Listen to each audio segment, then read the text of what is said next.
What is up, y'all? Welcome back to the Buckaroo Show. We go over all things reactions, Disney, and Green Bay Packer football. I'm your rootin' tootin' Buckaroo and host Hunter, and this is the Buckaroo Show presents Disney Magic. This is going to be a Disney show. I'm a big Disney fan that comes out not on a routine basis, but kind of comes out and goes over like big events or when they happen, or if I have any travel tips for you guys or anything like that, I will record one of these. So yeah, I wanted to get on and talk a little bit. First, I'll start. I go to the Disney parks an absolute ton. I own every single Disney movie ever made. I'm a big Disney World fan. Disney World is my home. However, I live closer to Disneyland, so I go to Disneyland more frequently than Disney World. Big news this morning, Disney fans. Obviously, if you were like me, you probably watched we're constantly watching news about the opening of Disney World, and this morning we have our answer. So this morning they announced that they are planning a phased reopening. So they are opening up Magic Kingdom and Animal Kingdom on July 11th, and they are opening up Epcot and Hollywood Studios on July 15th. This is cool. This is really awesome. We are moving in a step to the right direction. Now, I know that there's a lot of debate out there amongst Disney fans kind of about the rules and regulations and what was entitled in that, right? I think we all are excited about the parks opening. But let's dive in a little bit. I think it's interesting that they're doing a phased reopening of two parks. I kind of would have thought they would have done the 11th do Magic Kingdom, the 12th do Animal, the 13th do Epcot, the 14th do Hollywood or something like that. But it does make sense because like on July 11th, if they just open up Magic Kingdom would be absolutely swarmed. So with them opening up Magic and Animal, it's going to allow more people in the park. And I'm not quite sure why it's a phased opening for Epcot and Hollywood Studios, why they're not opening with the rest of it. I don't know if they just want to see how the new rules and restrictions and regulations work in Magic and Animal before they open it, see if they make any changes. Interesting though, for sure. Or if they have stuff going on in those parks that they need to clean up and they need a few more days. I don't know, but let's take a look at some of the measures to prevent safety. So employees and guests will be required to wear face coverings and undergo temperature screenings before entering the parks. I know that this is a hot, there's a pun intended, you'll see why, debate point between Disney fans. Look, I have been to Disney World in the summer. Any of you who have been to Disney World in the summer, you all know what Orlando humidity feels like. It's absolutely terrible. It is on days, in a time with no COVID, it's not always the most fun when the humidity is that high. You know, you're really hoping to go into a ride queue that's air conditioned, or you're hitting Splash Mountain or Kali River Rapids like every other day. So it's interesting for sure. And I know a lot of people have said there's no way that I'm going to wear a face covering in Orlando's humidity. And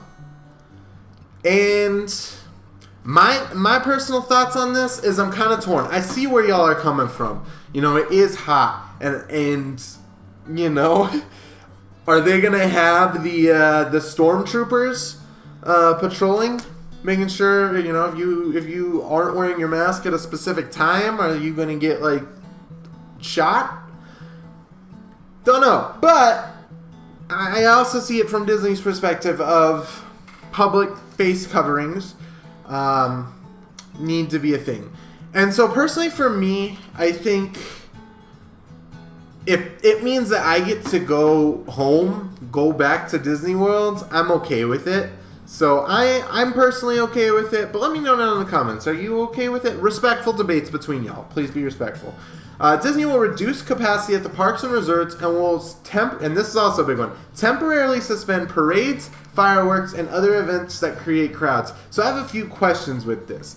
Number one, it's reducing capacity at the parks. We knew that this was happening, but I would hate to fly out to Orlando, right? I'm from Colorado, so it's not like a really easy trip for me to make. So I would hate to fly out to Colorado, get in the hotel, get up the first morning, go to Magic Kingdom, and they tell me that Disney World has reached capacity, and I'm not allowed in. I just spent a ton of money on flights and a hotel, and I can't get into Disney World. That's worrisome, and they need to have something to prevent that. So whether you need to reserve your spot inside the park so it prevents that, or whatever it may be, that's definitely worrisome. And then the second big part of that, it's suspending parades, fireworks, and other events that create crowds. No happily ever after fireworks show.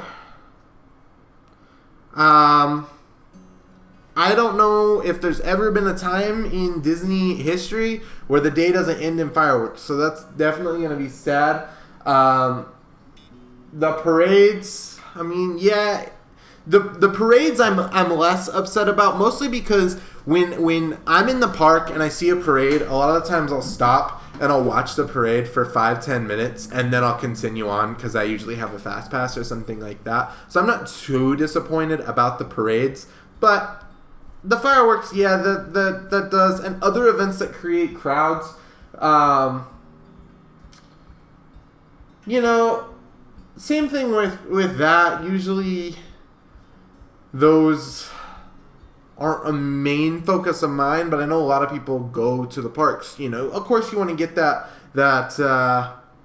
Disney magic, and by suspending parades, fireworks, and other events, and along with the mandatory face coverings, you're